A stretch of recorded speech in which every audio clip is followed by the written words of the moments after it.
Assalamualaikum ta'ala alaikum warahmatullahi wabarakatuh. Alhamdulillahi rabbil alamin. Wassalatu wassalamu ala ashrafil anbiya'i wal mursalin sayyidina wa nabiyina maulana Muhammadin bil qasimil amin wa ala alihi wa sahbihi ajma'in. Subhanaka la ilma lana illa ma 'allamtana innaka antal alimul hakim. Qala al mu'allif rahimahullahu ta'ala wa nafa'ana bihi wa bi'ulumihi fid dharain amin. Faslun fi syurutil Fatihah. Fasal dalam pembahasan mengenai syarat-syarat Fatihah. Kebetulan saya sekarang lagi ada di Malang karena sebentar lagi saya ada acara juga di Malang, dan sambil lalu menunggu subuh, daripada nganggur kita better bikin video.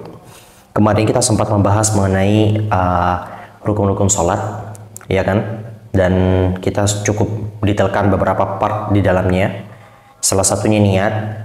Setelah niat kita juga sempat membahas mengenai takbiratul ihram, dan sekarang kita membahas mengenai syarat-syarat dalam membaca Al-Fatihah. Karena Fatihah ini merupakan bab yang penting yang harus teman-teman perhatikan. Yang pertama, syurutul Fatihati asyarah. Adapun syarat-syarat Fatihah itu ada 10. 10-10-nya harus dilaksanakan. Kita langsung nggak usah cangcing-cong, langsung masuk ke materinya. Yang pertama adalah at-tertib, yaitu tertib alias urut. Tidak mendahulukan satu ayat dibandingkan ayat yang lain. Al-Fatihah ayat pertama Bismillahirrahmanirrahim. Alhamdulillahirabbil alamin, Arrahmanirrahim, Maliki yaumiddin ila akhiril ayah. Harus urut. Apabila tidak urut, maka salatnya kemudian tidak sah. Dalam artian harus sesuai dengan urutan yang telah Allah Subhanahu wa taala tetapkan. Hanya saja ini ada tafsil di antara para ulama. Kita tulis di mana ya enaknya? Perihal tertib. Kita tulis ini, ya. At-tertib.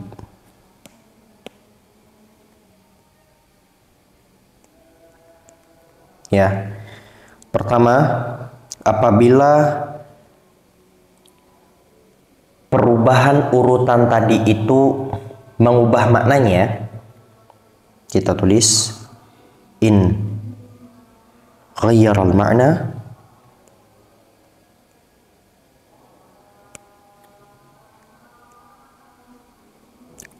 nudhira.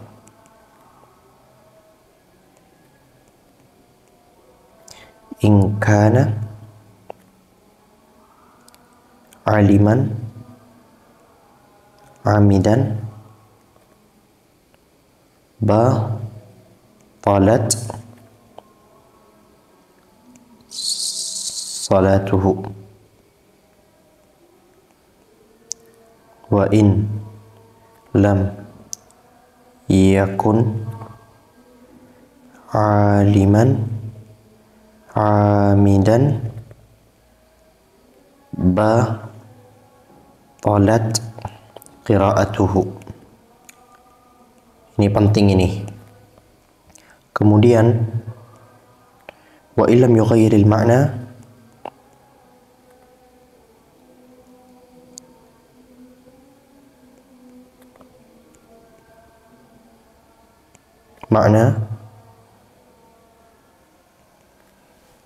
ini cuma satu saja.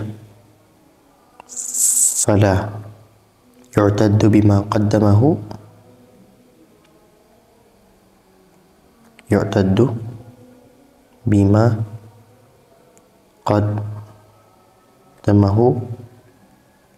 fa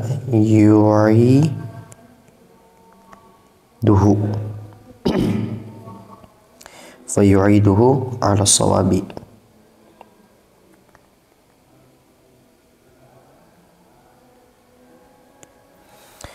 Oke, pertama dalam bahasan mengenai tertib, ini perlu kita tekankan. Tertib adalah sebuah kewajiban, jadi harus sesuai dengan urutan. Dan andai kata ada beberapa part yang kemudian terpotong dan sehingga merusak ketertiban yang telah Allah Subhanahu wa taala tetapkan di dalam ayat tersebut, maka ini kita lihat. Yang pertama, andai kata perubahan tadi itu mengubah makna, Contohnya mengubah makna seperti apa? Ihdinas siratal mustaqim, siratal maghdubi alaihim waladdallin. Ya Allah, tunjukkanlah kami jalan yang lurus, yaitu jalan orang-orang yang Engkau murkai dan orang-orang tersesat. Ini kan salah. Harusnya yang benar adalah ihdinas siratal mustaqim, siratal ladzina an'amta alaihim, ghairil maghdubi alaihim waladdallin. Ini kan sudah mengubah makna. Dari mana kita tahu ini mengubah makna atau tidak? Ya belajar bahasa Arab kalian. Nah, kalau semisal perubahannya tadi itu mengubah maknanya, maka ditinjau. Nudhira, ditinjau. In kana aliman amidan, andai kata dia sudah tahu dan bisa melakukannya, amidan juga dalam keadaan sengaja, batalat salatuhu, salatnya menjadi batal. Salatnya batal. Wa illam yakun aliman amidan, dan andai kata dia melakukan tadi itu bukan karena dia tahu, mungkin dia lupa, amidan, lam yakun aliman amidan, tidak tahu dan tidak sengaja, maka yang terjadi konsekuensinya hanyalah batalat qiraatuhu, bacaannya yang batal. Tadi kalau dia sengaja, yang batal adalah sholatnya. Kalau tidak sengaja, yang batal hanyalah bacaannya, dan baginya untuk mengulang kembali bacaan Fatihahnya tadi itu yang telah tidak sengaja dia salahkan. Fahimtum? Namun apabila ternyata tidak mengubah makna, wa illam yughayyiril ma'na, apabila perubahan ketertiban tadi itu tidak kemudian mengubah makna, fala yu'taddu bima qaddamahu. Contohnya yang tidak berubah makna, Ar-Rahmanir Rahim, kemudian dia baca Ar-Rahimur Rahman. Ini kan tidak berubah makna. Maka fala yu'taddu bima qaddamahu fayu'iduhu 'ala shawab. Maka bacaan awalnya tadi itu tidak kemudian dihitung dan baginya harus mengulang kembali bacaannya. Jadi yang sebelumnya dibaca Ar-Rahimur Rahman, baca lagi sesuai dengan urutannya benar. Ar-Rahman, Ar-Rahim. Itu bab tertib. Yang kemudian Al-Mualah. Sorry, harusnya merah. Yang kedua adalah Al-Mualah. Al-Mualah artinya adalah cepat-cepat atau segera. Segera dalam setiap bacaan-bacaan Al-Fatihah. Dan ini nanti ada tafsirnya, ada perinciannya pada bahasan selanjutnya. Misalnya Alhamdulillahi Rabbil Alamin, Ar-Rahmanir Rahim, Maliki Yaumiddin. Itu harus segera, antara satu ayat dengan ayat selanjutnya itu harus segera. Gak boleh harus ada jeda di sana. Misalnya Alhamdulillahi Rabbil Alamin, Ar-Rahmanir Rahim, Maliki Yaumiddin. Nah, itu nggak boleh. Harus segera. Antara satu ayat dengan ayat selanjutnya itu harus segera. Kemudian wa mura'atu hurufiha, dan dia harus menjaga huruf-huruf yang ada di Al-Fatihah. Harus dijaga betul-betul setiap huruf-hurufnya. Tidak boleh ada yang diganti dan tidak boleh ada yang diedit-edit. Andai kata contohnya iyyaka na'budu wa iyyaka nasta'in, dia tidak membaca nasta'in tapi membaca nafta'in atau membaca nasta'in. Nah, maka ini kita tinjau. Mura'ah ini kita tinjau. In kana aliman in kana aliman amidan batalat salatuhu.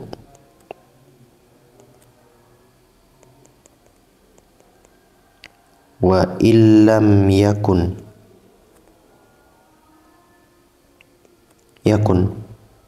aliman amidan batalat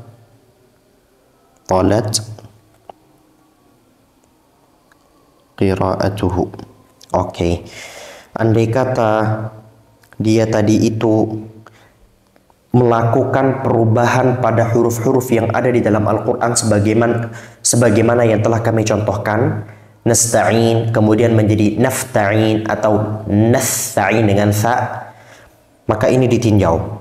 In kana aliman amidan, andai kata dia tahu dan sengaja melakukan perubahan tadi itu, batalat salatu, maka salatnya batal. Wa illam yakuna aliman amidan, andai kata dia melakukan tadi itu tanpa didasari unsur kesengajaan dan pengetahuan, batalat qira'atuhu, maka yang batal hanyalah bacaannya. Maka baginya untuk mengulang bacaan yang telah tidak sengaja dia salahi tadi itu. Kemudian wa mura'atu tasydidatiha, kemudian menjaga tasydid pada setiap huruf-huruf yang ada pada surat Al-Fatihah, bacaan Al-Fatihahnya. Kita tidak akan perpanjang ini karena episode selanjutnya kita akan membahas tentang tasydidatul Fatihah, tasydid yang ada pada surat Al-Fatihah.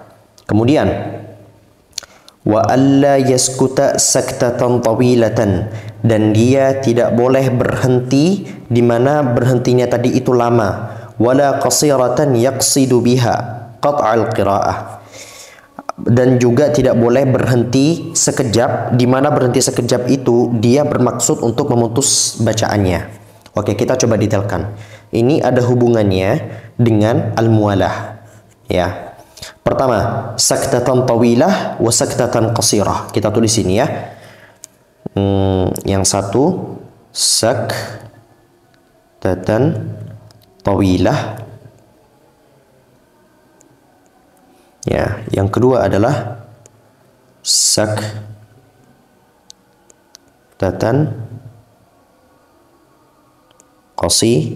qasirah. Ya, saktah tawilah dan saktah qasirah.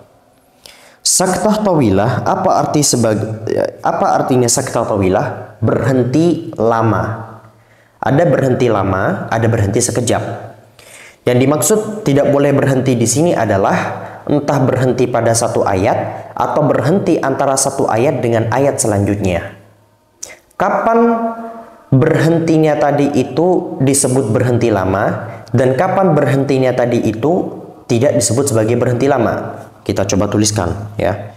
Mohon maaf seperti ini episode sekarang itu agak lama karena saya banyak menulis. Tidak apa-apa, setidaknya agar lebih mudah terpatri di dalam pikiran dan hati teman-teman sekalian, yaitu ma tazidu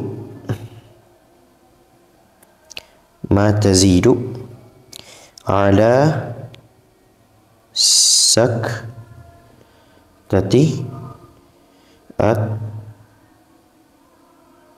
at-tanaffus. Yang disebut sebagai saktah tawilah, ya. Yang disebut sebagai saktah tawilah, berhenti yang lama, itu apabila ma tazidu ala saktati tanaffus, yaitu diam, di mana diamnya tadi itu sudah melebihi diam yang seharusnya dia pakai hanya untuk sekedar mengambil nafas. Jadi andai kata orang mengambil nafas itu kira-kira 1 detik atau 2 detik, ya. Nah, dia itu sudah lebih dari jangka waktu tersebut. Melebihi jangka waktu 2 detik itu sudah dianggap sebagai berhenti lama atau berhenti panjang. Lantas bagaimana hukumnya andai kata ada orang yang berhenti lama pada saat membaca Al-Fatihah? Alhamdulillahi Rabbil Alamin. Nah, ini kan berhenti lama. Apa hukumnya? Nah, maka kembali ditinjau sebagaimana sebelumnya. Sama. Ini amdan min ghairi uzrin. Ini syaratnya, syarat sholat orang tadi itu batal adalah pertama, amdan sengaja, min ghairi uzrin, tanpa adanya udzur, tanpa adanya sesuatu yang menghalangi dia untuk melanjutkan bacaannya. Contohnya orang yang tidak sengaja karena ada udzur, ya mungkin dia lagi bersin atau lagi mikirin ayat karena mungkin dia sedang lupa, atau dia sedang letih. Bentar dulu, mungkin ada orang sepuh ya, orang sepuh sehingga dia tidak kuat nafasnya. Harusnya orang mengambil nafas itu 2 detik itu cukup, karena dia sepuh atau punya asma dan sebagainya, dia masih berhenti karena hal tersebut, itu tidak masalah. Sehingga syarat batalnya bacaan Fatihah seseorang tadi itu apabila dia berhenti panjang adalah amdan min ghairi udhrin. Kemudian yang kedua, saktatan qasirah, berhenti pendek. Berhenti sebentar. Kapan berhenti sebentar itu disebut sebentar? Yaitu kebalikannya berhenti panjang, berhenti lama. Kalau berhenti lama itu berhenti yang melebihi durasi orang mengambil nafas, yaitu kira-kira 2 detik. Maka yang kurang dari 2 detik itu yang disebut sebagai berhenti sekejap. Loh, berhenti sekejap itu bisa batal? Yes, bisa batal dengan satu syarat. Apa syaratnya? Ma'a qasdi qat'il qira'ah.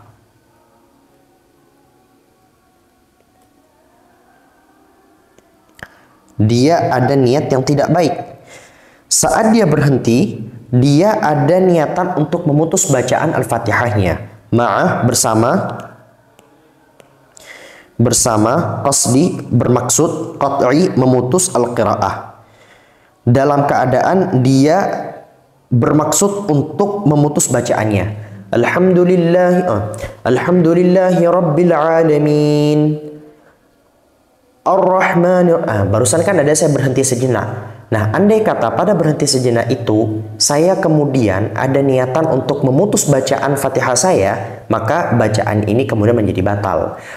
Nah, tapi ini kalau memang sudah teman-teman mantapkan keputusannya untuk memberhentikan bacaan tersebut.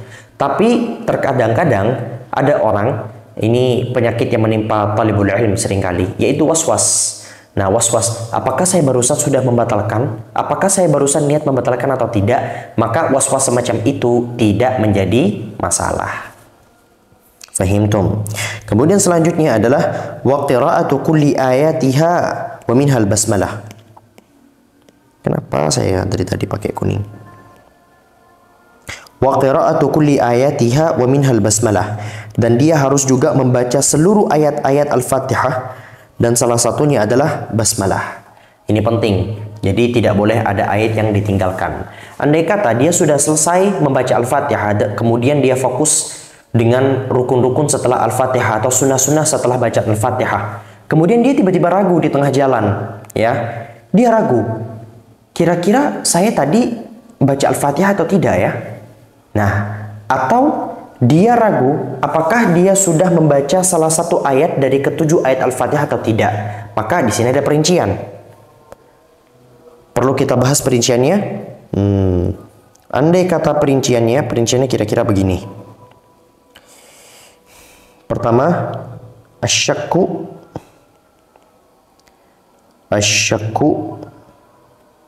fi asli al-qira'ah. Yang kedua, asyakku fi al-ityani bi ba'dihha. Oh, azan. Bi ba'dihha. Kita selesaikan dulu, habis itu kita berhenti sejenak. Yang pertama, asyakku fi asl qiraah, yaitu orang yang ragu apakah dia sudah membaca Al-Fatihah atau tidak. Dia sudah baca ke-7-7-nya atau tidak baca ke-7-7-nya. Kalau dia ragu apakah dia sudah membaca Al-Fatihah atau tidak, maka wajib bagi dirinya untuk membaca Al-Fatihah, untuk mengulang kembali. Walaupun tadi sebenarnya dia sudah baca, kemudian setelahnya dia lupa, tetap kalau dia ragu dia sudah baca seluruh ayatnya atau tidak, maka diwajibkan bagi dirinya untuk mengulang dari awal bacaan. Kemudian yang kedua adalah asyakku fil ityani bi ba'dihha. Dia ragu apakah dia sudah mendatangkan atau membaca sebagian dari ayatnya tadi itu atau tidak. Misalnya dia lupa, tadi aku baca ayat keempat apa tidak ya? Maka itu tidak masalah dan baginya untuk melanjutkan salatnya. Kita rehat dulu sejenak karena adzan tapi saya nggak dengar. Ini seperti ada bunyi adzan, ada tidak? Nah, ini baru bunyi adzan. Allahu Akbar, Allahu Akbar. Oke, bismillah, kita coba lanjutkan ya.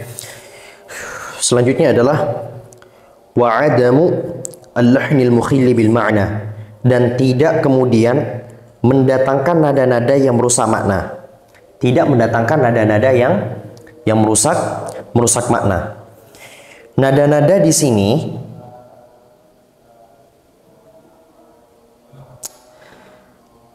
contohnya adalah an'amta alaihim, dia kemudian membacanya menjadi an'amtu atau an'amti. Ada perbedaan antara ibdal dan lahn. Ibdal artinya mengubah huruf, sedangkan lahn artinya mengubah harakat atau mentakhfif tasydid. Ya. Andai kata, tentu saja kalau ibdal itu sudah di level di atas lahn, ya. Nah, adapun lahn, kalau semisal perubahan harakatnya tadi itu mengubah makna, seperti contohnya an'amta alaihim jadi an'amtu atau jadi an'amti, kembali ke bahasa ke cara yang tadi, kalau dia sengaja, kita tulis lagi ya, sama dengan kasus yang tadi, in kana aliman hamidan, ya, batalat qiraat batalat salatuhu.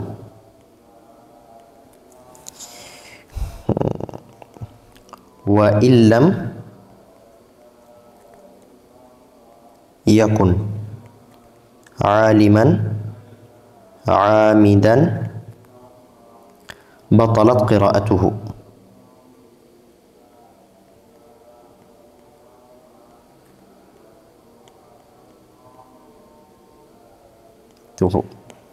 Oke. Andai kata perubahan makna tadi itu disebabkan oleh perubahan harakat, itu dalam keadaan in kana aliman amidan, kalau semisal dia tahu dan sengaja, batalat salatuhu, maka salatnya menjadi batal. Wa illam yakun aliman amidan, andai kata dia tidak tahu dan tidak sengaja, batalat qiraatuhu, maka bacaannya yang menjadi batal dan diharuskan bagi dirinya untuk mengulang kembali bacaannya.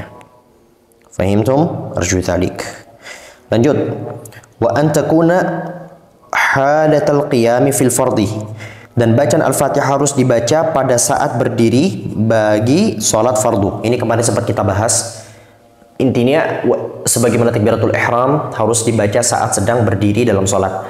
Itu bagi orang yang mampu berdiri. Kalau gak mampu, ya ketika berbaring menghadap kanan. Kalau gak mampu, menghadap kiri. Kalau gak mampu, terlentang. Kalau gak, sesuai dengan urutan-urutan yang sempat kita bahas kemarin. Kemudian wa ayyusmi'a nafsahul qira'ata, dan dia harus memperdengarkan bacaannya kepada dirinya sendiri. Dia harus memperdengarkan kepada dirinya sendiri bacaan yang sedang dia baca. Nah, itu dalam keadaan telinganya normal dan dalam keadaan suasananya tidak dalam keadaan yang ramai dengan suara-suara yang menghalangi suaranya dia bisa sampai ke telinga dia. Andai kata tempatnya hening dan telinga dia itu normal, maka tidak cukup bagi dirinya hanya sekedar membaca di dalam hatinya atau sekedar menggerakkan lisannya. Harus menggerakkan lisannya disertai menyampaikan suara yang keluar dari lisannya tadi itu ke telinganya. Itu adalah sebuah kewajiban. Nah, di sini ada perbedaan antara israr dan jahr. Ini namanya israr ya. Ini namanya israr. Ada yang namanya al-israr, ada namanya al-jahr. Israr ini ayyusmi'a nafsahu, yaitu memperdengarkan suaranya hanya kepada dirinya sendiri, dan ini bisa didapatkan dengan cara ini sudah terdengar. Nah, ada namanya jahr. Jahr ini berarti sampai ke orang dekat kita itu juga ikut dengar. Nah, dan ini tidak diperbolehkan apalagi dalam sholat jamaah karena ini mengganggu orang lain. kita diperintahkan untuk israr, ya, bukan diperintahkan untuk jahar. Ya. Jangan sampai kita ini karena fokus terhadap ibadah yang sedang kita baca, kemudian lantas kita mengganggu orang lain yang juga ingin fokus dalam ibadahnya. Wa alla yatakhallalaha dzikrun ajnabiyyun. Dan tidak boleh bagi dirinya untuk menyelipkan antara setiap ayat-ayatnya, antara satu ayat dengan ayat satunya, atau pada satu ayatnya zikrun, zikir ajnabi, ya, yang di luar daripada maslahat sholat. Sehingga kita bagi nih, contohnya alhamdulillahi, kemudian dia bersin terus baca alhamdulillah. Nah, tidak boleh seperti itu. Tapi ini ada tafsirnya, ada perinciannya. Kita coba perincian pertama dan perincian kedua. Pertama, ma laysa min maslahatis salah. Ma laysa min maslahati as-salah. Kemudian ma huwa min maslahati as-salah, min maslahati as-salah. Pertama, zikir yang keluar dari mulutnya tadi itu saat dia sedang membaca itu tidak ada hubungannya dengan maslahat sholat. Tidak ada hubungannya dengan maslahat sholat. Contohnya adalah bacaan hamdalah saat ada bersin, atau zikir-zikir yang lain yang sama sekali tidak ada hubungannya dengan maslahat-maslahat sholat. Maka apabila dia melakukannya secara sengaja, ya, apabila dia melakukannya secara sengaja dan tahu, maka bacaannya lah yang batal, bukan sholatnya. Kita tulis. Ini in kana amidan liman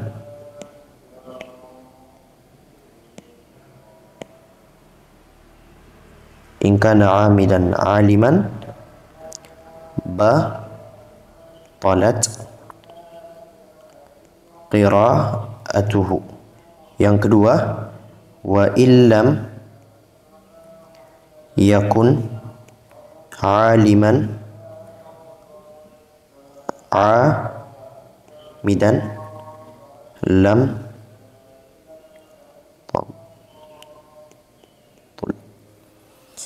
Oke, kalau misalnya dia dalam keadaan sengaja mengucapkan zikir-zikir yang di luar daripada konteks sholat, yang tidak ada hubungannya dengan sholat, batalat qira'atuhu, maka yang batal adalah bacaannya, maka diwajibkan bagi dirinya untuk mengulang kembali bacaan yang dibatalkannya tadi itu. Kemudian, wa illam yakun aliman amidan, andai kata dia tidak tahu dan tidak sengaja, maka tidak batal dan diperkenankan bagi dirinya untuk melanjutkan bacaannya. Jadi ini berbeda dengan konteks tadi. Kalau tadi kita selalu ngomong kalau dia sengaja yang batal adalah sholatnya. Kalau semisal tidak sengaja yang batal hanyalah bacaannya. Dalam konteks ini tidak, yang batal hanyalah bacaannya saja. Kemudian konteks yang kedua adalah ma huwa min maslahatis shalah. Sesuatu tadi itu masih berhubungan dengan sholat. Contohnya kalau semisal bagi orang yang makmum itu dia bisa membaca amin. Harusnya orang itu membaca Al-Fatihah setelah imamnya selesai membaca Al-Fatihah. Namun andai kata dia membaca Al-Fatihah bersama dengan sang imam atau di tengah-tengah imam selesai saat membaca Al-Fatihah, boleh dan sah dan cukup bagi dirinya. Nah, kemudian saat dia membaca Al-Fatihah, Bismillahirrahmanirrahim, Alhamdulillahi Rabbil Alamin, Ar-Rahmanirrahim, Maliki Yawmiddin, ketika dia ngomong iyyaka, imamnya waladdallin. Terus saya tiba-tiba ngomong amin. Iyyaka na'budu wa iyyaka nasta'in. Maksud saya dilanjutkan lagi. Na'budu wa iyyaka nasta'in. Maka itu diperkenankan. Karena itu masih dalam konteks salat. Kalau di luar dari konteks salat, maka sebagaimana yang sudah kita sebutkan tadi. Ini semua tentu saja dalam konteks orang yang sudah bisa membaca Al-Fatihah. Kalau semisal orang tersebut tidak bisa membaca Al-Fatihah, maka baginya mendatangkan ayat lain dari Al-Quran yang setara dengan jumlah huruf-huruf Al-Fatihah. Kalau semisal tidak ada hafalan dari ayat lain, maka bagi dirinya untuk mendatangkan zikir atau doa yang jumlah huruf-hurufnya itu juga setara dengan Al-Fatihah. Kalau nggak bisa, dengan terjemahannya. Kalau nggak bisa dengan terjemahannya, cukup diam, mingkem dengan durasi yang apabila ada orang yang membaca Al-Fatihah, itu sudah cukup. Orang kalau baca Al-Fatihah kira-kira berapa menit? 2 menit, 3 menit. Anggaplah 3 menit. Maka baginya untuk diam berdiri selama 3 menit. Hadza wallahu subhanahu wa ta'ala a'lam bissawab. Subhanakallahumma bihamdika asyhadu an la ilaha illa anta astaghfiruka wa atubu ilaik. Assalamualaikum warahmatullahi wabarakatuh. Bye bye.